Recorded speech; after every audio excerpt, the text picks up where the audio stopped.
இன்றைக்கி எங்கள் வீட்டில் மீன் குழம்பு. வாங்க எப்படி வைக்கலான்னு பார்க்கலாம். நான் போய் முதல்ல கழுவிட்டு வந்துடுறேன். கழுவிட்டு வந்தாச்சு. இந்த பக்கம் புளி ஊற வச்சாச்சு. அடுத்து பார்க்கலாம். குழம்பு ரெடி. மிளகாத்தூள் போட்டுக்கலாம். வீட்டில் அரைச்ச மிளகாத்தூள் தான்.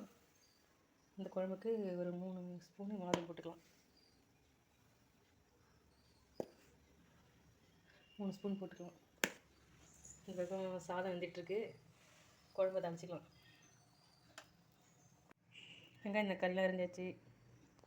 மிளகு ஜீரகம் எடுத்து வச்சாச்சு. இப்போ குழம்பு தாளிச்சிக்கலாம். எண்ணெய் சூடாகிட்டு ஃபஸ்ட்டு வெந்தயம் போட்டுப்போம்.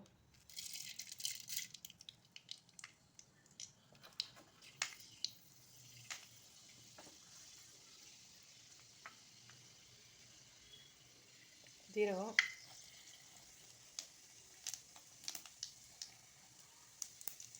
ஜீரகம் பொரிஞ்சோன்னா சின்ன வெங்காயம் அரிஞ்சு வச்சுருக்கேன்.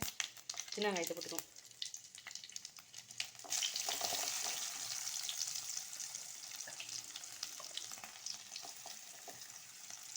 பச்சை மிளகாய், நல்லா வெங்காயம் வதங்கிட்டோம். வெங்காயம் நல்லா வதங்கிட்டு இருக்கு. தக்காளி போட்டுக்கலாம். தக்காளி கொஞ்சம் நல்லா வதங்கிட்டோம்.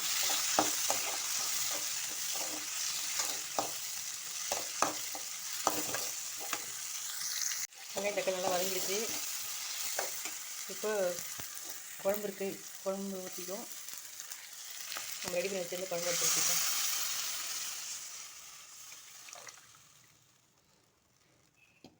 நல்லா கொதிக்கிட்டோம்.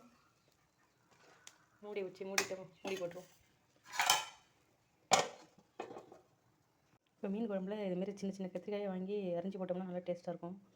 இதையும் அரிஞ்சு போட்டுப்போம். அதில் சாதம் வந்துடுச்சு. சாதத்தை வடிச்சிக்கலாம்.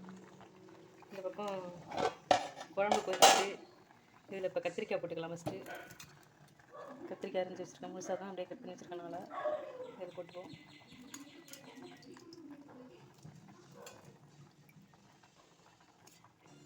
நல்லா கொதிச்சு கத்திரிக்காய் நல்லா வேகட்டும். குழம்பு கொதிச்சுட்டு இப்போ மீனை போட்டுக்கலாம். இப்போ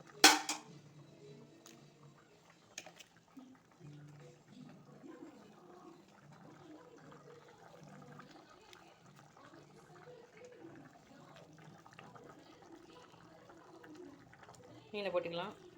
மீன் போட்டு கொஞ்ச நாள் கொதிச்சா போதும். நம்ம அடுப்பு ஆஃப் பண்ணிக்க வேண்டியது.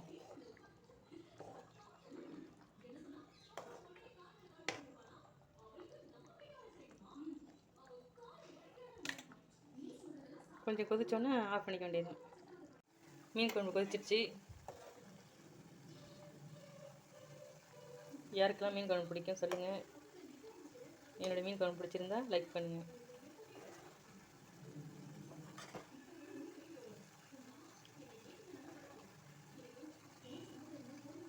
தேங்க்யூ.